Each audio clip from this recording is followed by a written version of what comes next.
Fit-tbassir ekonomiku tar-rebbieqa, il-Kummissjoni Ewropea qalet li l-ekonomija Maltija baqgħet tikber pass qawwi fl-2025 brata ta' 4% u mistennija żżomm momentum b'saħħtu wkoll fis-sentejn li ġejjin. Il-Kummissjoni qed tbassar tkabbir ekonomiku ta' 3.7% din is-sena u 3.6% fl-2027, l-ogħla rata fost il-pajjiżi kollha tal-Unjoni Ewropea.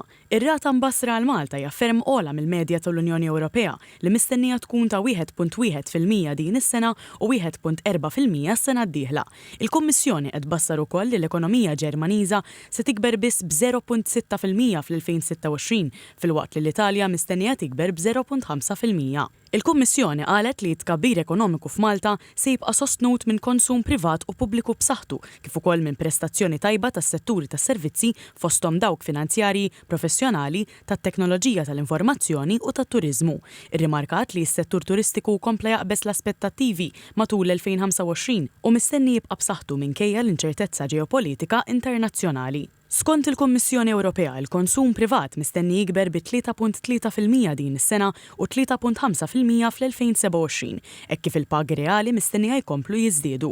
Qalet ukoll li wara tnaqqis żgħir fl-investiment fl-2025, l-investiment għandu jerġa' jikber bi 2% din is-sena u b'4% s-sena d-dieħla, b'mod partikolari minħabba żieda fl-investiment pubbliku.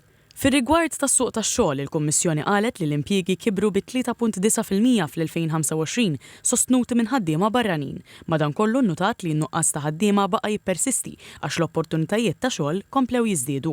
It-tkabbir fl-impjiegi mistenni jmajna għal 3.2% din is-sena u 3.1% fl-2027, filwaqt li l-qatt mistenni jibqa' baxx ħafna fil-livell ta' 3%. Dwar l-inflazzjoni, il-Kummissjoni Ewropea qed tbassar li din se titla' għal 2.7% din is-sena minħabba żieda internazzjonali fil-prezzijiet tal-enerġija li qed taffettwa t-trasport, l-ikel u s-servizzi. Madankollu osservat li l-impatt dirett fuq il-kontijiet tad-dawl qed jibqa' newtralizzat bil-miżuri tal-Gvern biex il-prezzijiet tal-enerġija jibqgħu ma jinbidlux. Il-Kummissjoni qalet ukoll li d-deficit tal-Gvern niżel għal 2.2% tal-prodott domestiku gross fl-2025 u mistenni jibqa' taħt 3% fis-sentejn li ġejjin. Żiedet tajt li minkejja żieda fin-nefqa fuq is-sussidji tal-enerġija u l-pagi fis-settur pubbliku, id-dejn pubbliku mistenni jibqa' stabbli madwar 46% tal-prodott domestiku gross.